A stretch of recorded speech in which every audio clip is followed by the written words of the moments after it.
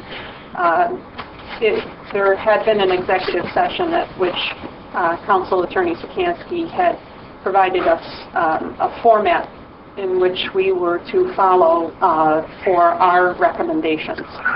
And both President Davis and myself had those prepared for the Council Rules meeting on Monday the 9th, at which time there was a motion, a second, and those were accepted. What has not been accepted to date was a advisory recommendation that Council Attorney Sikansky had prepared for David Varner and for Fred Furlick. Although Council Attorney Sikansky prepared it for David Varner and Dr. Furlick, and they had both signed it, that's not been accepted. So my question for you is, currently the only advisory recommendations that have been formally accepted would be those of Council President Davis and myself. So based on the procedural rules and regulations, are those the only documents that Council at this point in time has to work with, since the other documents haven't been accepted? I have only witnessed the committee meeting this afternoon, and my understanding that there was action taken at the committee meeting this afternoon with respect to a report that I believe had been put together by Dr. Varner and Dr. Furlick. I think that within the committee, the way in which reports come forward, I don't know, is as critical as the way in which any kind of a final committee report is presented. The critical issue has to do with the way that and maybe I'm kind of jumping forward a little bit here, but the way in which the municipal code requires a finding or a report to come out of the Rules Committee. And if I may, let me just read that particular section. The report, first of all, needs to be a written report whether there was competent, sufficient, and substantial evidence of a code or statutory violation. And it says the report shall be supported and signed by a majority of committee members. That's a critical sentence in that this is a committee of 4. And I know there's been some dispute as to whether Council President Oliver Davis has a vote on that committee, but nonetheless it is a committee of 4. And therefore a majority of the committee of 4 is not 2, but rather 3. So my opinion is that if there is in fact a report that is to be submitted by the committee that may be considered by the council, it needs to be supported and signed by a majority of the committee members. And I think that is the key issue that the council and the president need to consider. So if I could just clarify, so then that report, which has not yet been accepted, but only signed by 2 members of the committee, would fail in the event that the other 2 members or myself would sign that report. It is the role of the president to determine whether to accept a report from the committee based on the municipal code. Thank you.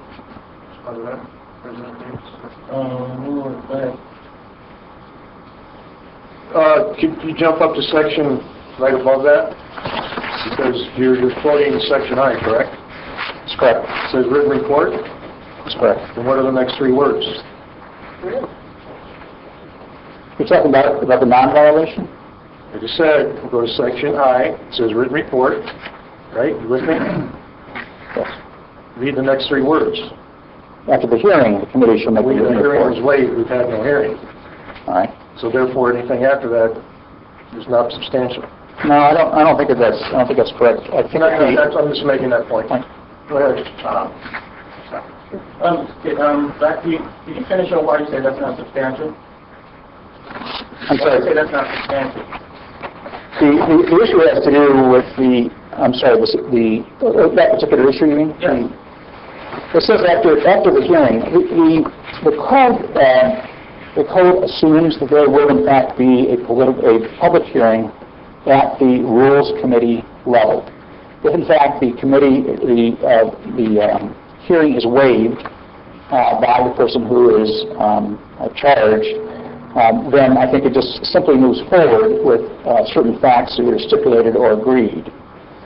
So in fact, it's still part of the process. It's just a hearing has not been held in the formal sense. It does not stop the procedure from moving forward.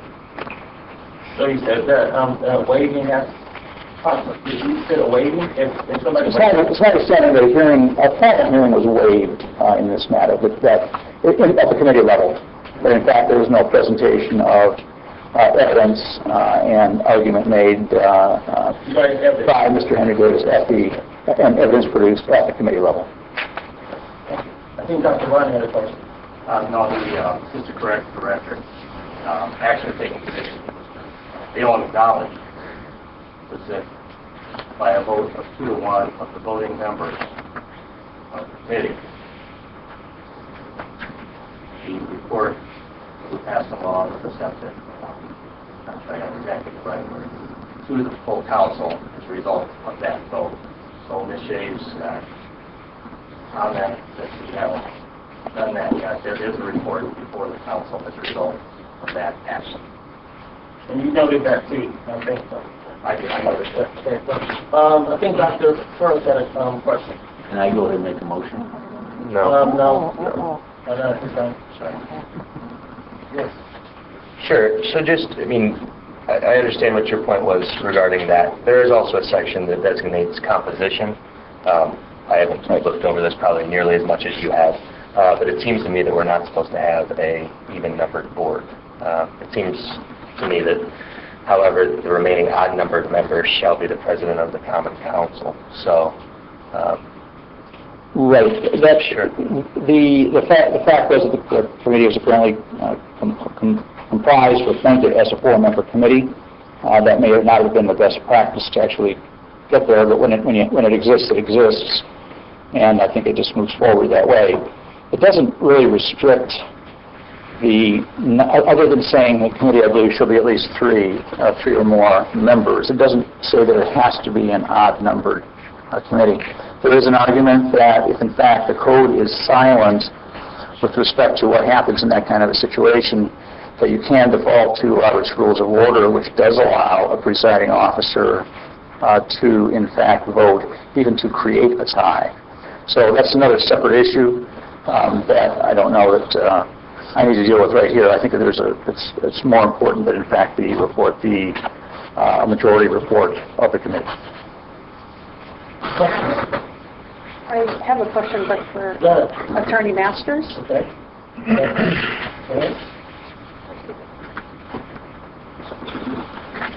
Attorney Masters, if you would... Please state your name and then...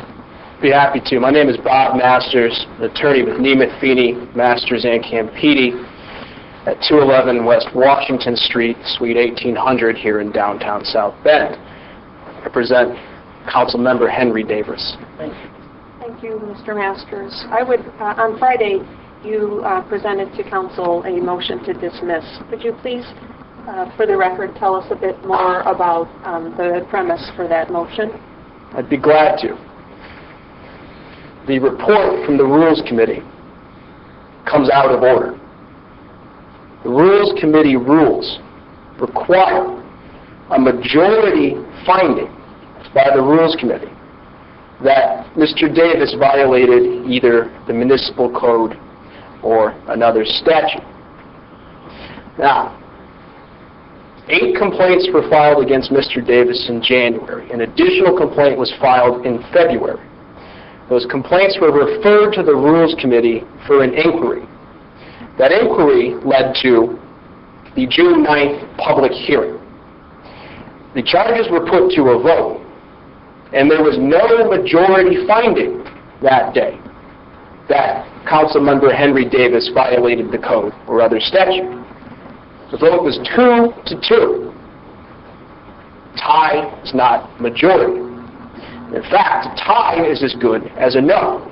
So, under the Council's own rules, when the Rules Committee has heard the charges, had a hearing, and failed to find a majority, or failed to find by a majority that a rules violation occurred, the charges have to be dismissed. Mr. Davis has filed a motion to dismiss because the Rules Committee has not dismissed the charges. Now, this afternoon, what was ostensibly a revote was put on the same charges. The revote was undertaken because of the suggestion from the council's attorney that Oliver Davis was not allowed to vote on June 9th when there was a 2-2 tie. I suggest to you that that interpretation of the municipal code is incorrect. There are 11 standing committees, including the Rules Committee. The Rules Committee is the only committee with its own rules. The Rules Committee is the only committee that expressly requires the president to be on the committee. Now, if you can't vote and you're the president, why do we require you to be on the committee? It's an absurdity. The law doesn't do absurdities. But moreover, the council attorney suggested to you that this rule about the president only being allowed to vote in a tie was put in place in 2001. Well, I've reviewed the last 13 years worth of Rules Committee meetings. There are at least 7 votes where the council president voted. Council President Davis voted twice in February. The minutes suggest that Council Member Dieter, when he was president and was chair of the Rules Committee, voted at least 3 times in 2012. When Charlotte Pfeiffer was president of the Common Council, she was the chair of the Rules Committee in 2005 and voted to renew your council attorney's president.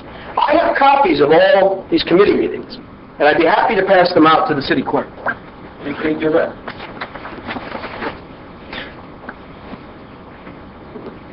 I have a question, Mr. Masters.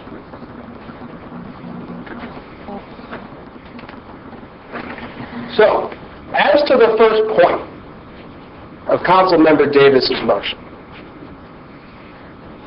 there is no majority report from June 9th because you had a 2-2 tie, which means the measure failed and you were required to dismiss it.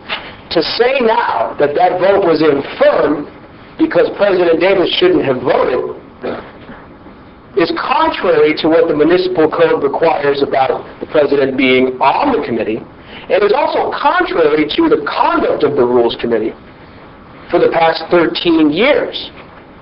This gives credence to the belief that some hold that the rules are being changed strictly because it's Henry Davis Jr.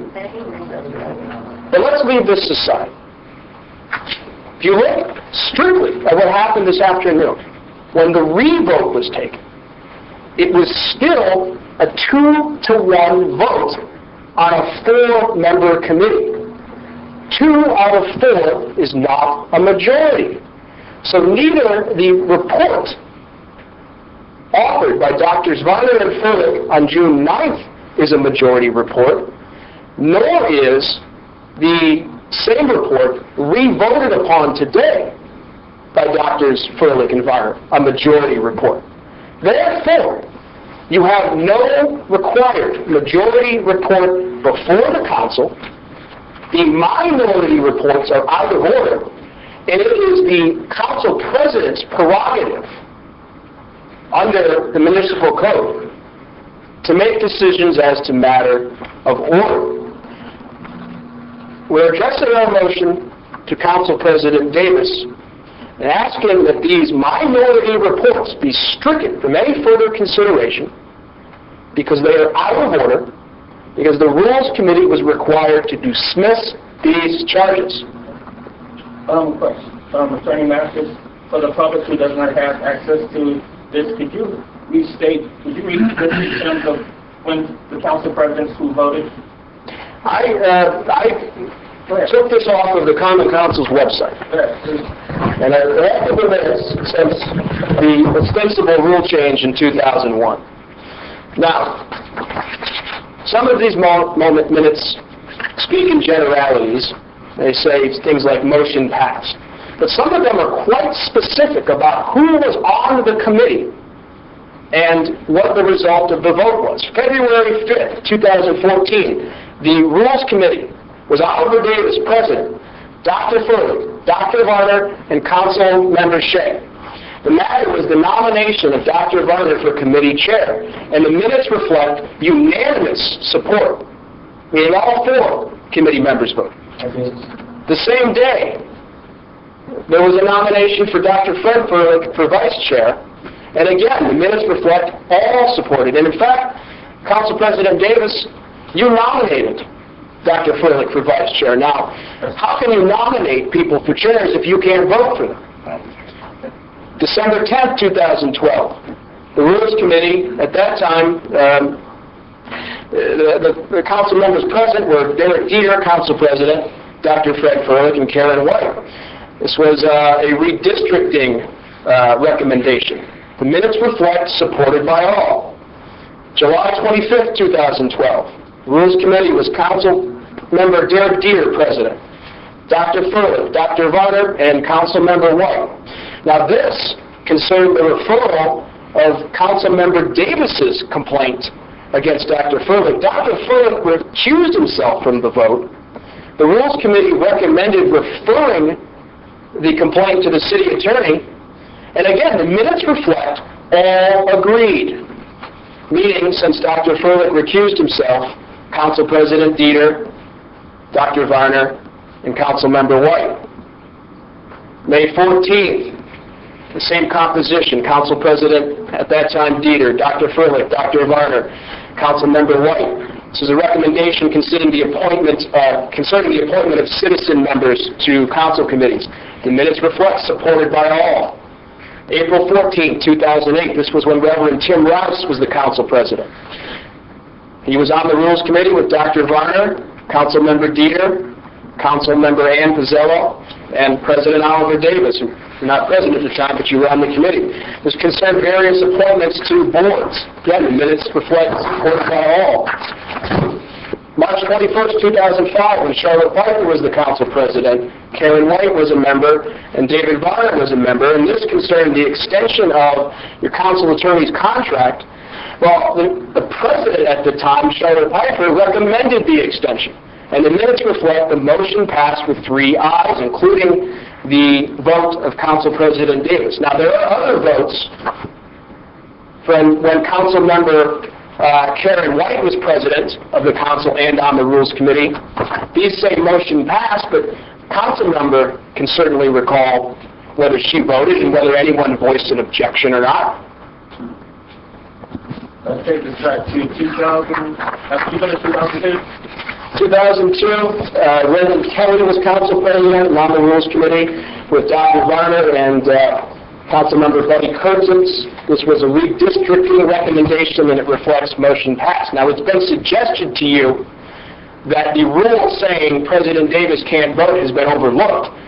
If that's true, it's been overlooked for 13 years. I think it's important for the city clerk to state, because he is the keeper of the records, he is also the person who kept those minutes, what the definition of some of these terms that were used that Mr. Manster stated with regard to all supported, all agreed, supported by all, unanimous support, or in fact that indeed included the Constitution. Well, you can say that, and Council, I will say for the record, the ones that included me earlier this year, I did vote. Now, Council, City Attorney, what? You want to make a statement, or? Whatever. Yeah, I voted. I will just say, as city clerk, that if there's a memo or a notation that says all supported, that doesn't necessarily mean a vote by the president was a part of that. Just that there was unanimous support amongst all of those. But it also doesn't necessarily mean they didn't either. Correct. Where are the abstentions reflected? And how do you explain the vote of March 21st, 2005, which expressly says 3 ayes? 3 ayes. There were only 3 committee members, including the president. There are no records of abstentions. There are no records of anybody saying the council president can only vote if they're a tie. None of these were ties. These were unanimous votes each time. I grant you the minutes are not entirely clear, but I think a fair reading of these, corroborated by the fact that many of these council members are still on the council, demonstrates that there has been no question about the president voting until Thursday, when Councilmember Davis filed his motion to dismiss. So it's my understanding then, when President Kelly, Golden Kelly was president, and Diana White was president, and Charlotte Franklin was president, when Reverend Timothy Rouse was president, when Derek Dieter was president, all the way even earlier this year, my earlier years of being president. Wrong vote. Well, the minutes can certainly be read that way, yes. Well, part of it appears, but part of it I actually voted for that. Because I was the one that nominated for Dr. Furley. I made sure I voted for that. So I can go on record saying I did vote. So in a sense, if this is being inappropriate for them to vote now, it also was inappropriate then for me to have voted for Dr. Furley to be on the committee and nominate him.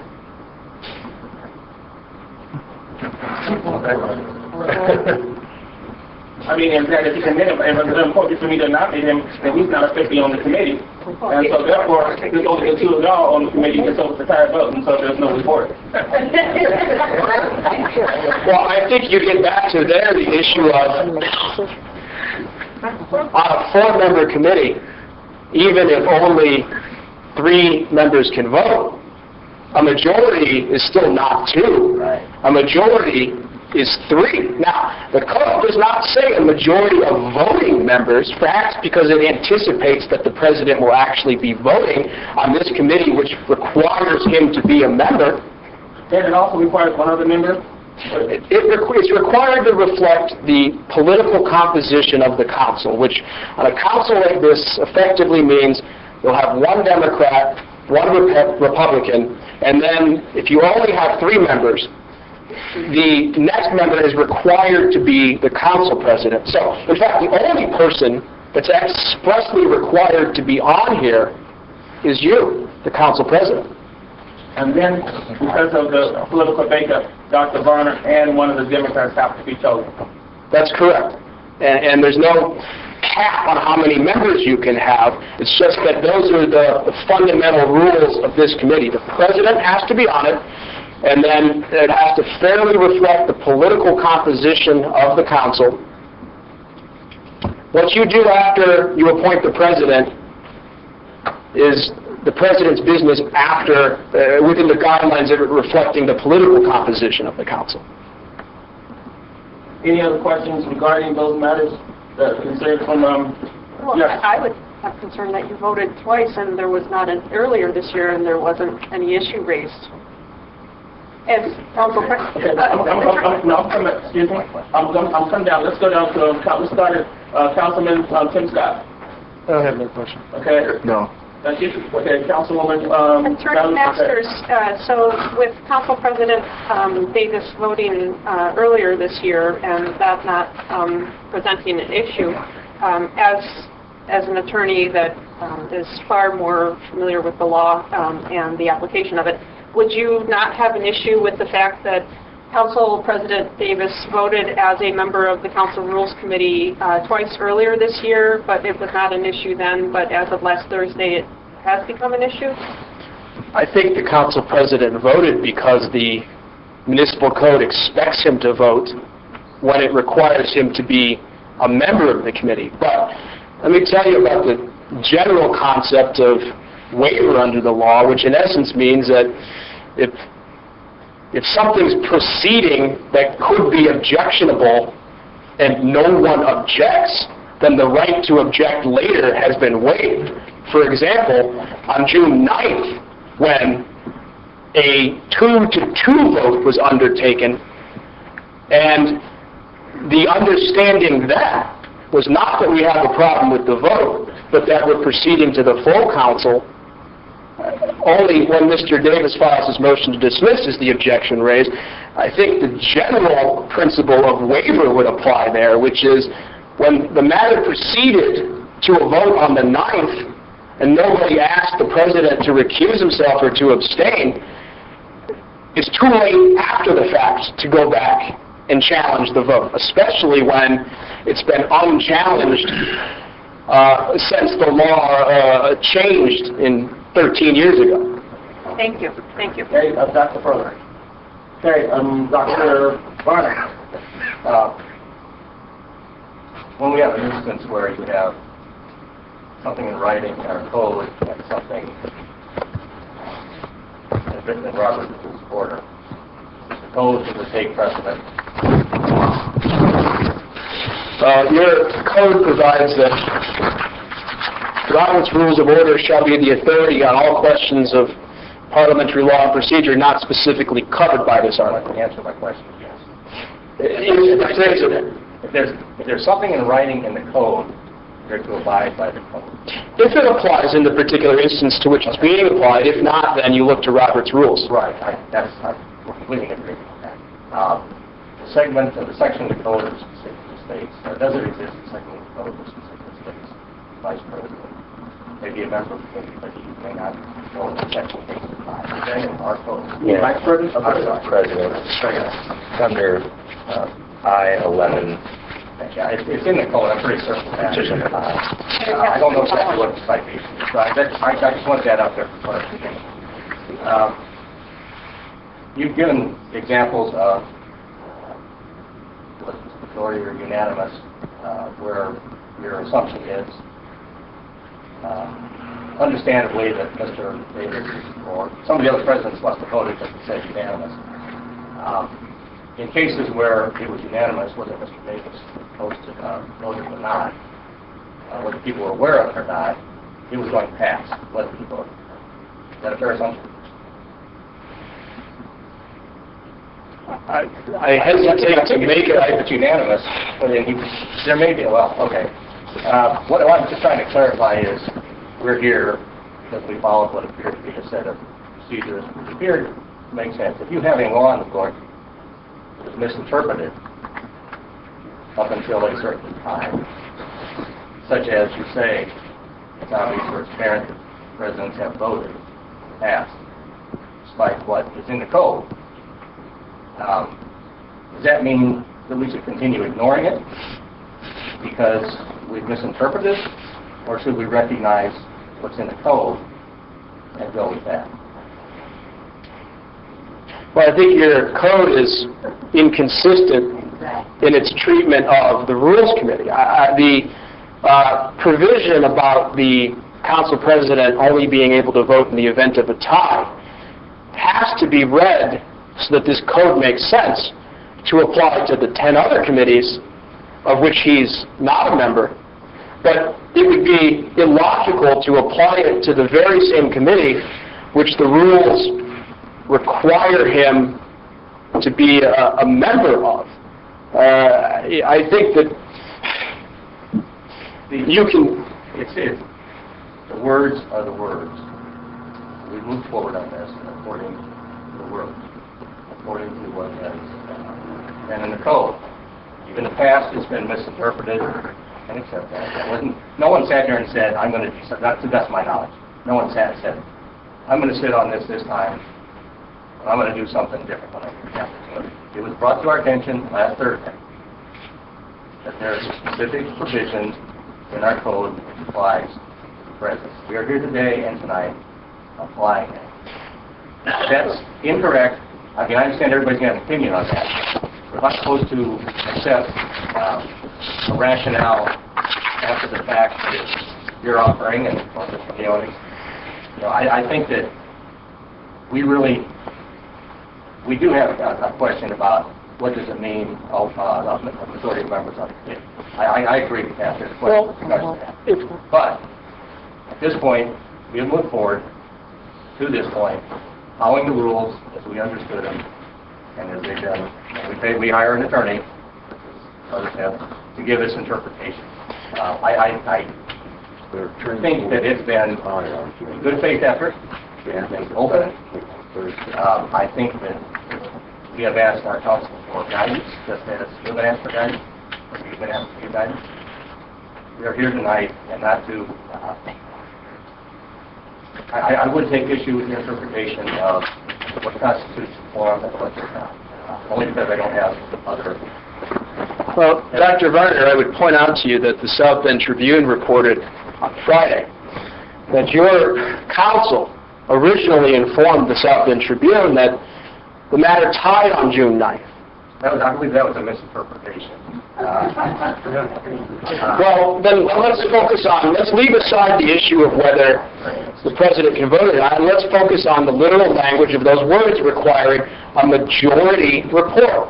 If you want to be a strict constructionist of the code, it does not say majority of the 3 people who vote. It says majority of the Rules Committee. So you have a 4-person committee. If we're going to read these strictly as they're written, then Council President Davis, dismiss this now. It's self-evident that there's been no majority finding by the Rules Committee. You want to?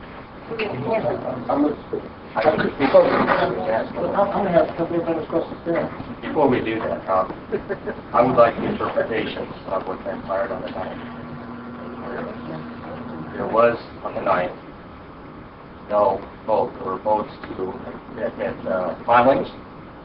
There were votes, but there was not a vote on this on the 9th. Tribune misreported it, misunderstood, or misinformed. There was not a vote in the record, which you cite, although you don't cite that one, as being evidence. Well, Dr. Varner, understand going forward that there could be a misunderstanding. I was here at that hearing. You were. President Davis made his findings of no violation. Councilmember Shea made her findings of no violation, and then you and Dr. Furlick made your findings of a violation, and then you asked permission to submit the findings in writing later. What is that but a vote? You have the charges put to hearing. Then, when there was no formal hearing, the charges went before the 4 members of the Rules Committee for a final analysis as to whether there's a matter to be sent forward to the full council, and that decision split 2 to 2. And again, now we're talking about, things that are, the minutes from that meeting were not ready as of the last time I checked at 3 o'clock or so this afternoon. But if there's a contention that there was no vote taken that day, that frankly contradicts what was publicly reported and the experience of those of us who were in the room on that day who heard 2 members say no violation, 2 members say a violation. That's a 2 to 2 vote. What we did say that we voted, there was a 2 to 2. We voted strictly to not have an evidentiary hearing. That was a vote that we did take. Right. And we all, that was, I think, a unanimous vote. And I was a part of that vote. There was 1, 2, 3, 4 that we voted. It was put to the motion, should we have an evidentiary hearing? And I voted that. It's not a roll call voting in committee. It can be, but it wasn't. But it doesn't mean anything. So my point here is all 4 was clear. And we voted to make sure that there was not an evidentiary hearing, and it was a 4-0 vote. That's Council President. And I remember that. I was there. Let's leave that aside then, and let's assume for the moment that the ostensible revote which occurred today. Not a revote, it didn't occur. Let's assume that the matter voted upon today was valid, even though our argument is you were required to dismiss it on June 9th. Again, let's talk the literal language of the code. There was not a majority finding. That vote was 2 to 1. President Davis, you didn't vote because you were told you couldn't, but had you to do it again, I assume you'd vote the way you did on June 9th. But it's a little matter because you're still talking about 2 members of a 4-member committee. That does not a majority make. So let's leave aside for the sake of argument what happened on the 9th and focus what happened at 4:30 today, and you still don't have a majority report. So the minority report comes out of order and should be stricken from this agenda and the matter dismissed because it's failed twice now at public hearings of the Rules Committee. All right, now we move on to Councilman Derek Dieter. Will you finish, Dr. Moore? Yeah. Okay, great. I also submit this for Clerk Bordy to read. There was no motion and there was no vote taken on the committee meeting that you were sitting here on. It was evident that Councilmembers Oliver, Davis, and Valerie Shea had one opinion, Dr. Furlick and Dr. Varna had another. There was never a motion in that committee, one way or the other. Now have Clerk Bordy read the minutes of that meeting, which are available on DVD, if you'd like. With all due respect, we did have a vote does your note reflect that there was a motion to not have evidence? Yeah, I would agree. You wasn't here. I'm not talking about the hearing. I'm talking about the committee. No, we voted that in that meeting, though. That should have been reflected in the minutes. Oh, that's part of it. If it's not reflected in the minutes, then that's inaccurate. And he doesn't think that's that. And then also, you have a video of that we can have that will also show, since with all due respect, John, you weren't here, and the video can show what actually took place. And let's talk with record. A key item that has not been addressed is that the meeting continued the deliberation to this afternoon. Well, with all that was properly notified, the public was notified that. That was all this office has put together a summary in light of the misinformation, the misquote in the media with regard to the summary that Dr. Burnett gave at the very end. And it's up to the council if you want that read. But the clerk's office put together the final summary to show that it was a continuation. Well, then what could have possibly have been? I'm sorry. I would rather us have the tape. With all due respect, our clerk was not there. There's questions regarding there, and I would rather do that. You will have a advisory opinion, and I know that you're advisory. And so now down this way. I'm going to finish this. Gavin Furlick, thank you. Sorry. I'll just say from a personal standpoint, I think it's important that we move past this one way or the other. We either take a vote, or if the council president decides that it's in his authority to make a decision, that's his own. He's able to make that decision as council president. But I just, you mentioned the letter of the law, and you take a look at what's the letter of the law with regard to composition. You say, the president is expressly supposed to be on the committee. He's supposed to expressly be the odd number addition to the committee. He's not expressly supposed to be on the committee. We're saying you're absolutely following the letter of the law in all these circumstances, and we're not following it when it comes to having an odd number committee. I find that just a little, but with that said, my preference, regardless, tonight is just to move forward and move past this. I'll address that real quick before you do. As you look at the Rules committees over the last few years, they have been 4, and we've had 3, we've had 4, we've had, in 2008, we had 5. And so, therefore, it says 3 or more. So my thing on that is, and when this was sent out to the full council back in January, and it was sent to everybody to review, and our advisory opinion did not happen. Nobody, including our city council attorney, did not correct me in that. Some of you asked to be off committees, and I made all the adjustments that everybody told me to do. So I'm sure that I would have made all the adjustments when it would come to all of you, because I followed her when it came to that. And so that's something that I want you to keep reminded of that. And now, he's going to also respond to that too? Well, the council president made my point, which is that in 2012, when council member Dieter was president, you had a 4-member rules committee. Mr. Furlick, you're an attorney, so I appreciate your reading of this. I don't believe it's particularly enlightening drafting, but I think the intention there was because the predecessor sentence says that you have to fairly reflect the political composition.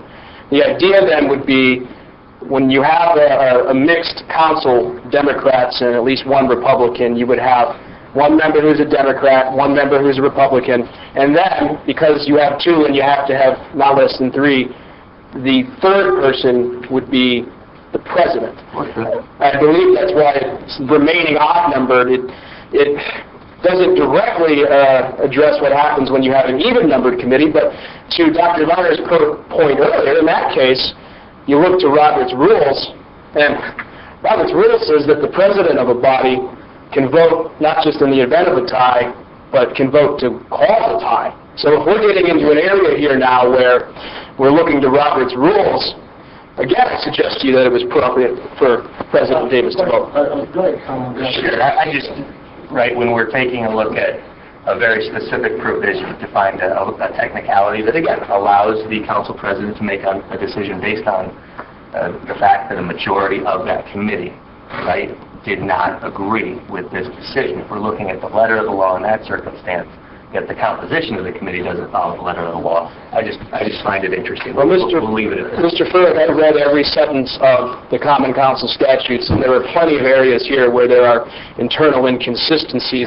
but there is no inconsistency on the provision you just cited about the majority of the Rules Committee. And there's nothing inconsistent with the fact that an odd-numbered member of the Rules Committee should be the council president. No other express provision for the council. You then perhaps have a surplusage, and it's a surplusage of Democrats, because you have your one Republican, one Democrat, and then... We could have 5 members. He could have been the 5th member.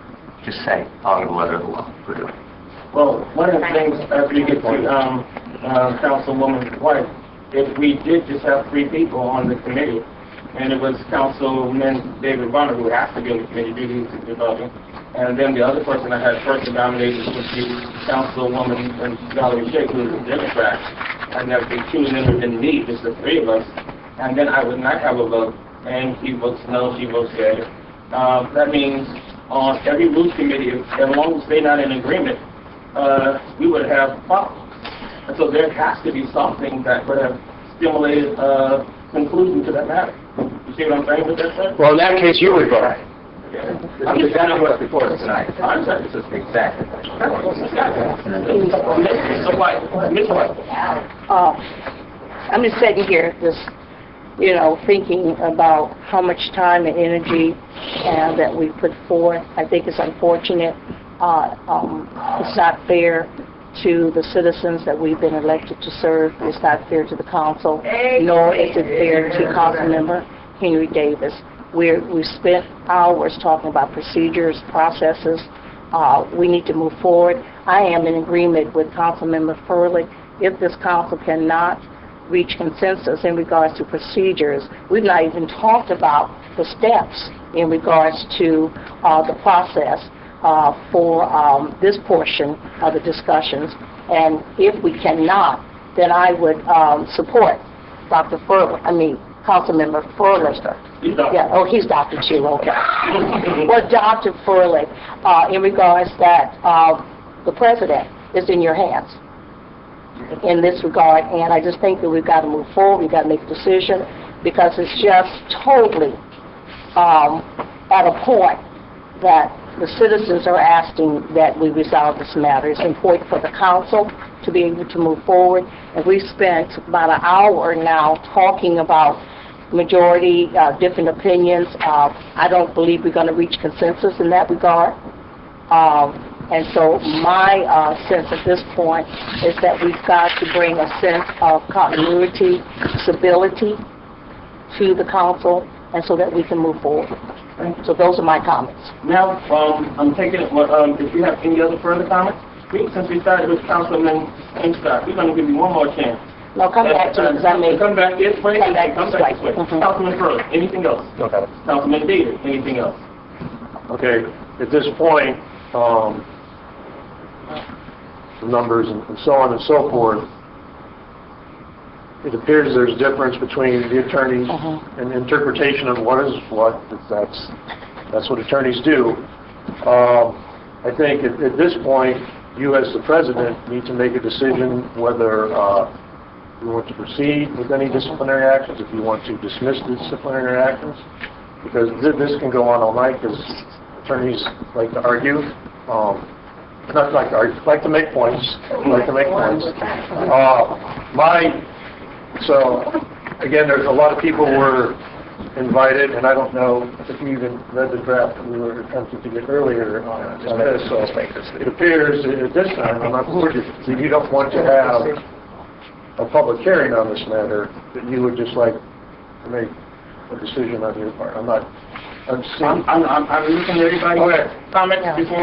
But I would recommend, and again, there's broad interpretation on this, because I know some of these things have to do with redistricting, and Clerk Wardy would have, and I'm not saying what you put down here is incorrect. I would like to see, because I know some of these have to do with voting redistricting and other stuff, and doesn't make anybody right, wrong, and different. It's just 7 previous presidents of the council followed that same, I guess, procedure, which appears not to be indicative of what's here, which that's a whole different thing. So my recommendation at some point, and how everybody feels, is for people here to hear this. It's rules were laid out for number of minutes people can speak in favor, against, so on and so forth. So that's only my thing.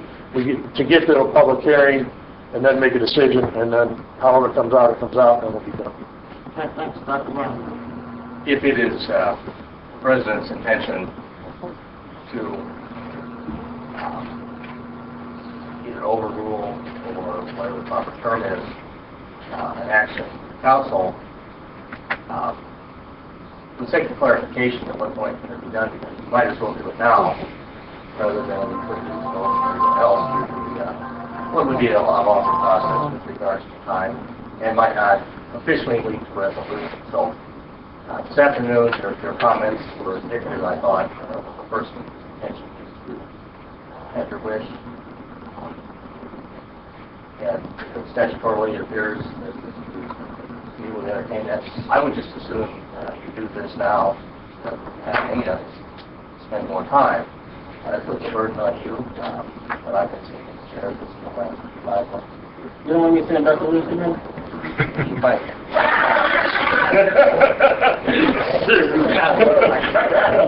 Dr. Fitzgerald.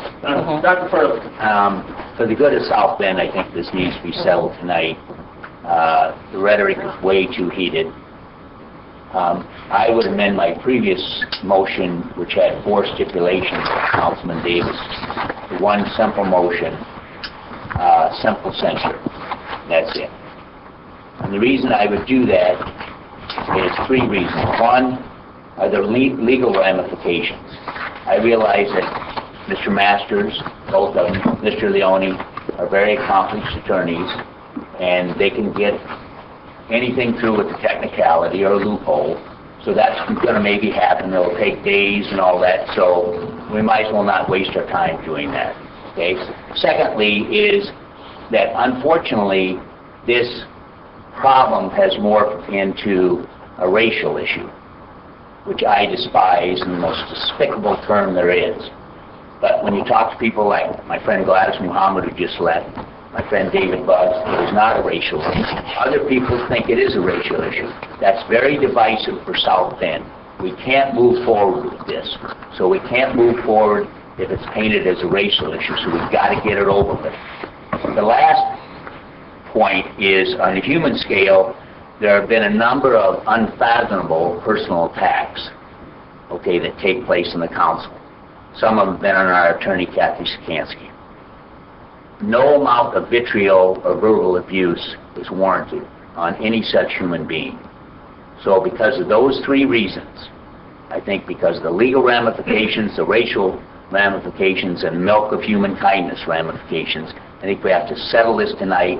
One simple resolution, voted up and down, and Mr. Davis can decide how he wants it done, and we move on for the better of South Bend. This should not drag on any more than 5 minutes. Thank you. Councilwoman Valerie Shea. Thank you, Mr. President Davis. One thing our residents want to know is that everyone will be treated fairly and equally under the law. A key issue here is the inconsistency with which we apply the law depending on the person or circumstances.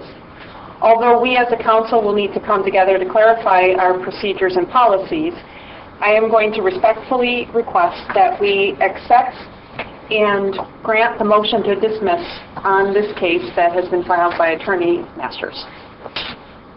Okay. Councilman Henry Davis. Nothing.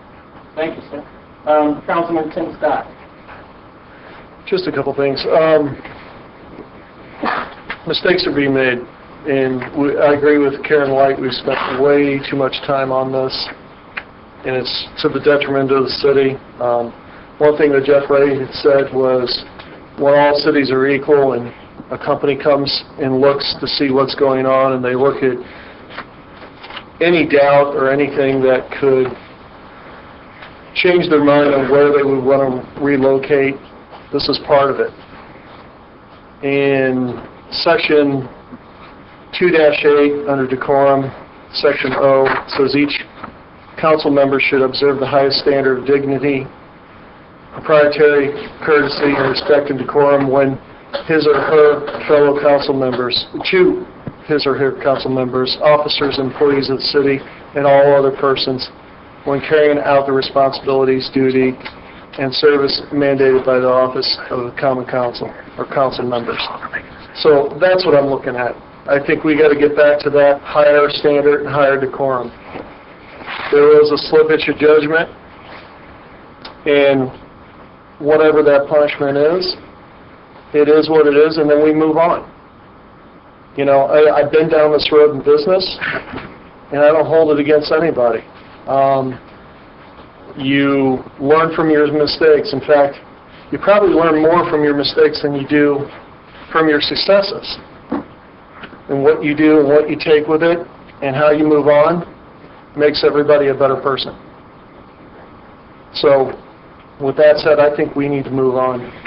And whatever comes of it, as far as a punishment or not, we move on and we look to work with each other and try to build back. I think Dr. Fred Froelich is absolutely right.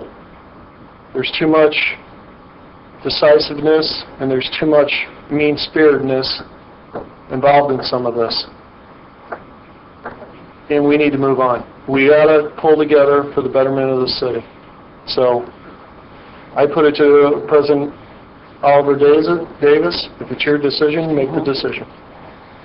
Thank you. Councilman Henry Davis wanted to make a statement. Yeah, sure. And I want to be very brief and quick, and then the cameras come.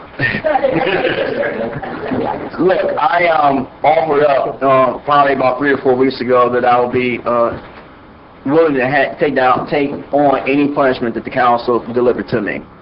I've offered myself up to be the sacrificial lamb on multiple occasions with this particular issue. In between then and now, clearly there was some sort of like misunderstanding or some sort of thought of me apologizing again, or giving up something for something. I have no clue about that. But what I do understand is that I tried to offer that. I offered that up during the committee session.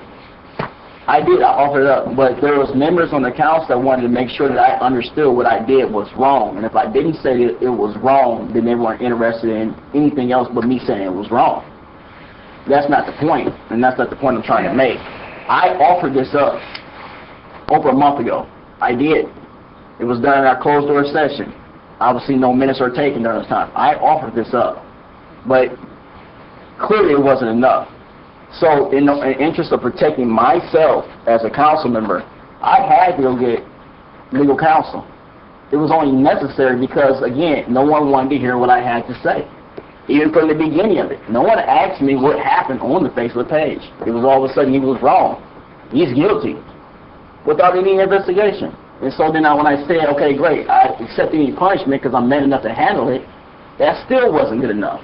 And here we are now. So thank you again for your support, but I'm interested in seeing this put to bed as well. And have been for over a month. So it's up to you, Council President Davis, and I thank you for your leadership. I applaud you for it. On a snowy night in January, still smiling and cheesing because y'all elected me president. all of a sudden I saw these different things flying on Facebook, and I knew my life had changed. And it's changed ever since. And one of the things that I wanted to make sure that no matter what happened, everybody was going to be treated fair. First of all, I want to share with y'all tonight. As a council, I've heard so many things that we were going to come in here tonight, tear each other apart, yell at each other, be disrespectful, and rip at each other and all that. I heard all that through the community. I've enjoyed this discussion tonight. Some of you agree with, some of you disagree with. But I really think that we have handled ourselves very professionally tonight as a council. We have a point, we have a plus. I don't think we're going to need to call a rules committee on anybody after this meeting, because we have done a good job in terms of being able to really handle some very tough issues. I appreciated all of our attorneys. Council Farron, all of the masters, both masters to Leonie. I believe in most of the council they're safe. That's why I went in that a lot. I asked people for advice. I think this. Those who really feel deemed in their hearts that they need to give Councilman Davis some type of lecture or displeasure or all those kind of things, I really believe that you can either take him up, either send him a note, meet with him privately, take him out, or whatever, and share with him your displeasure and your frustrations. No, send me a note. Send him a note, whatever you want to do, whatever you want to meet. I think because some people really need to do that. I really think that some people really need to get this off their chest, that they are frustrated about what happened. And I think I don't have to set a rules committee to tell you to do that. When I get upset about some people or whatever, I call you up and say, let's go talk or whatever. I mean, there have been differences that some of us have had before. We've gone out to eat and talk, and we cleared it up. And I really think that's what needs to happen for those who have not done that. Councilman Davis and I have already talked several times about, so he knows where I feel about different issues already. All right? So I think those of you who have not taken the time to talk to him about either encouragement or your displeasure, please call him. But and I really think that would help clear us, not because of tonight. We have a budget to deal with. We got so many other things coming. We got negotiations and all these other things. And if we're not clear on our side, how can we be clear on the other side? You know, and some of those kind of things. So we just got to make sure that we clear all that up. It's been a little bumpy ride, but like I said before, there's been some turbulence. We're ready to move forward. And I personally, in light of everybody what they've said, would like to accept your motion to move forward. But before I accept that motion, I would like to challenge this council to something I asked in 2009. 5 years ago, I asked that we need some rules when it comes to social media. 5 years ago, I asked that we need some understanding and ethics, because I said more of my constituencies were starting to. I learned how to get on Facebook between my daughter. She taught me about Facebook, okay? And at the time, she was, what, 11 years old? And so I didn't know how to block, how to do a lot of stuff, delete and change and that, okay? So I asked this council, please, in our technology, I charge Councilman Tim Scott to make sure we have that, and with our legal attorneys, all the administration left. Anybody from the administration still here? No, we put it on the record. That we need to make sure that all of our legal time, so we all know how to use Twitter, Facebook, and everything else, because a lot of that's federal laws, but how do we as city officials deal with it? Governor Pence had a situation that he had to come back and deal with. And so we all, whether you're on the state, federal level, we all learning how to deal with social media. And what are the rules? Where does this council govern?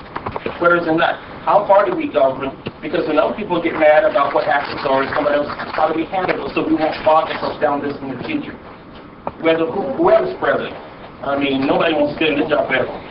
So whoever wants to deal with that, I think needs to have that guidance and update our code so we match up those goals. So I really charge all of our attorneys to give us that wisdom, and we can do that. Councilman Scott, that makes sense to you regarding that issue? Absolutely. Thank you. So, pardon? So on that matter, I would like to just accept your motion to strike this from the record. And I think we all have a better understanding of how to proceed in our professional lives on everything else that we move forward. As your president, I would like you to accept that. And again, if you have any concerns that you would like to share with Councilman Davis regarding anything, please share with him. There's no motion. There's no motion on that. You want to describe how that happens? The council president. We got 4 or 5 attorneys in this place. Our motion has been presented to the council president because you make decisions as to matters of order. Does everybody understand where I am? Yeah. All minds clear? Yes, well, I have one question Yes, before you sir. go further. Is anyone able to come back later on and still file another complaint and restart this whole situation over again? I pray that they will be interested in... No, I'm asking. I don't know. You don't know? So is there any opportunity for that to happen? Not in this particular... It's hard to be tracked at the same time in the United States unless you have to deal with a lot of other stuff. Well, this is not a courtroom. Lord have mercy. That's true. So that's what... There's a general concept in the law of what's called res judicata, which is Latin for a thing decided, meaning that when a matter's been put before a body and the body conducted an inquiry and reached a decision, it's over. And I'm suggesting to you with this motion that you reached your decision when you failed to make a majority finding, so it's over, and you're going to strike it, and that will be the end of that matter. Thank you. Yeah, go ahead. So the recommendation you're making is present, there'll be no discipline? Not recommendation. Or your opinion? Strike. The motion is to strike the matter from any further consideration because of the failure to obtain a majority support. So it's stricken from any further consideration. If anybody wants to write him a personal letter with all that, that's fine. No, that's good. I'll just to get clarification. Yes, that's So fine. yours making a decision that this matter is over? No That's discipline. correct. Okay. Well, in our opinion, it's not you making this decision, it's the Rules Committee that's already made the decision. You're ruling on the point of order, and you're striking it. I appreciate your understanding of that. That takes some pressure off me, but I don't think that's going to be reflected the way it is out there in the community. I'm okay with that. We'll like it. All right. Oliver? Yes, sir. Yes, Ms. White. I don't know, so that matter is over with, is that? Okay. I would like to just put on the table, as we move forward, clearly there's a need to look at our code, and as pertains to these issues, 28 years ago, we were dealing with different issues and different processes and procedures. We're now in 2014, and clearly we need to look at our code.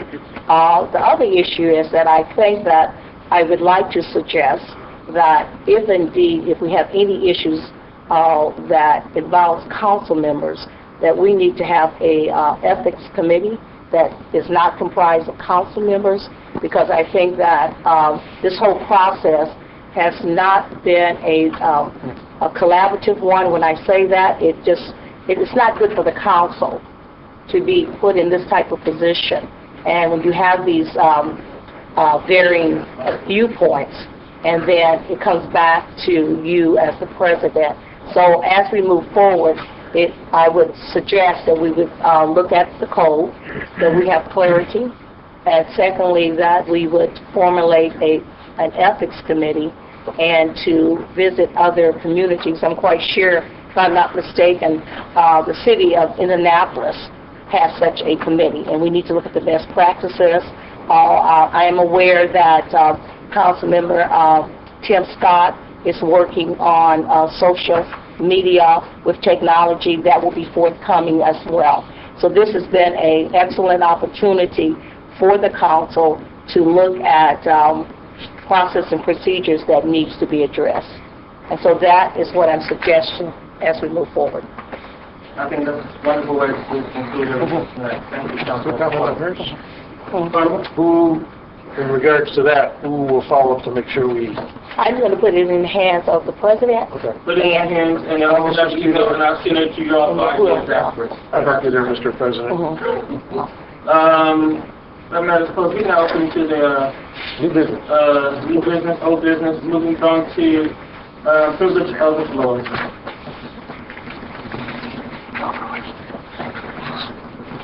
Seeing Seeing no hand on the matter closed.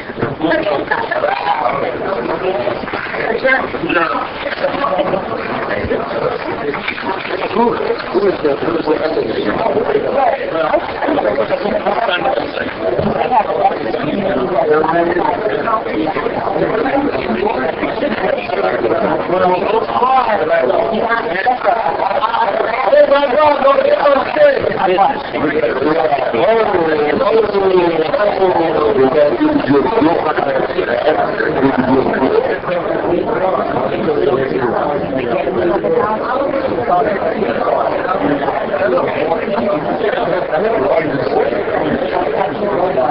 To the floor? Yes, talk to your president. You know, Fred.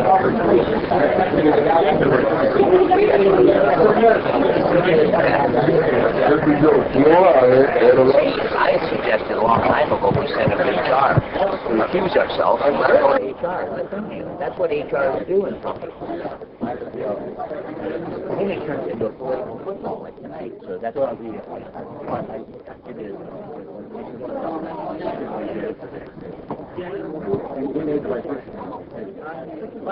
Well, but that's what he's going to do anyway. Yeah, well, that's, sure he did. Sure he did.